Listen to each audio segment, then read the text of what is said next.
के वोटरों के सख्त पैगाम के बाद भी बीजेपी अपने मुतनाज़ इश्यूज से हटने को तैयार नहीं है। पार्टी के सीनियर लीडर कैलाश विजयवर्गीय ने जहां मदरसों में भी हनुमान चालीसा पढ़ाने का मशवरा दिया, वहीं सीएए की हिमायत में देवबंद पहुंचे गिरिराज सिंह ने आलमी शोहरत याफ्ता इदारे को दहशतगर्दी का अड्डा बताया है।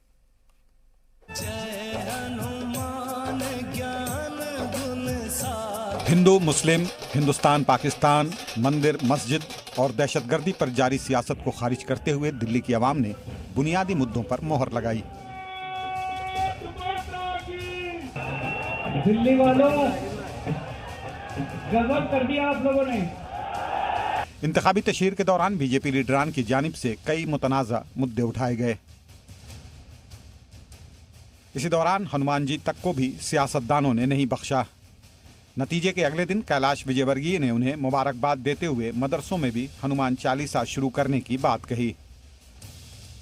दिल्ली इंतखाब के नतीजों पर भला मरकजी वजीर गिरिराज सिंह कैसे खामोश रह सकते थे। सीएए की हिमायत में देवबंद पहुंचे काबीना वजीर ने आलमी शोहरत याफ्ता इस तालीमी इदारे को दहशतगर्दी की गंगोत्री करार दिया। फिर क्या था, कांग्रेस इसे माँ गंगा और हिंदू मजहब की बेइज्जती बताते हुए गिरिराज को तारीख पढ़ने की नसीहत दे डाली। मैंने एक बार कहा था कि ये देवबंद ये आतंकवाद की गंगोत्री है।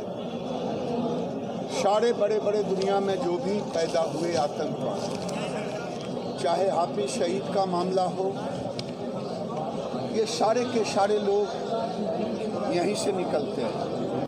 गंगा की मिसाल देना अपने आप में हिंदू धर्म का अपमान है। जिसको वो गंगोत्री कह रहे हैं देवबंद को, आतंकवाद की, उसकी हिस्ट्री उनको पता नहीं है।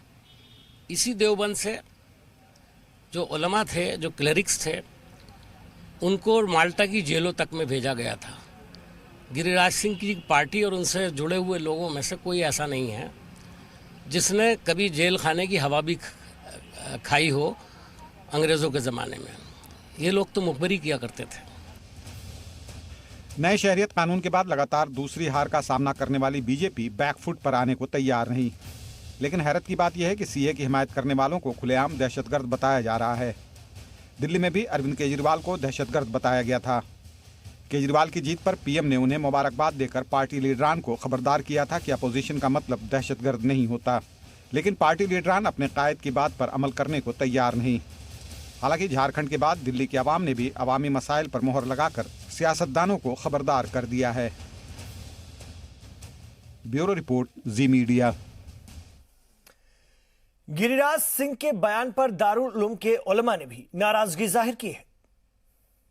इन्होंने जो दारुल उलूम या देवबंद के बारे में बयान दिया है, मैं उनसे ये कहूँगा कि वो देवबंद आते, दारुल उलूम देखते, मोहतमिम से बातें करते, कोई उनको शिकायत थी तो डायलॉग के जरिए उसको दूर करने की कोशिश करते। इस तरह का बयान देना जिससे नफरत का माहौल फैले और मोहब्बत ख़त्म हो, भाईचारा ख़त्म हो, ये किसी हिंदुस्तानी शहरी को हक नहीं है। सबको मिलजुल कर हिंदुस्तान की तरक्की के लिए काम करना चाहिए। समझता हूं कि गिरिराज सिंह जैसे लोगों को भी और गिरिराज सिंह को भी कम से कम अकल ले लेनी चाहिए। ये उनकी बौखलाहट है दिल्ली के परिणाम आने के बाद की, और जिस तरह की वो नफरत की राजनीति कर रहे हैं, नफरत की राजनीति करते हैं, ये नफरत की बातें करते हैं, उनको इन चीजों से बाज आना चाहिए। उन्हें देश की हालत को देखनी चाहिए कि देश क्या है। ऐसे पवित्र स्थान देवबंद को ऐसे अल्फाज का इस्तेमाल करना, उन्हें अपने इस बयान को लेकर माफी मांगनी चाहिए। देवबंद को लेकर के गिरिराज सिंह के बयान पर बोले सहारनपुर सांसद फजलुर रहमान, गिरिराज को देवबंद और दारुल उलूम का इतिहास, तारीख पता नहीं है। साथियों, कल एक बयान गिरिराज किशोर जो कि केंद्रीय मंत्री हैं, उन्होंने दारुल उलूम के बारे में दिया है और ये कहा है कि हमारा ये दारुल उलूम देवबंद आतंकवाद की गंगोत्री है।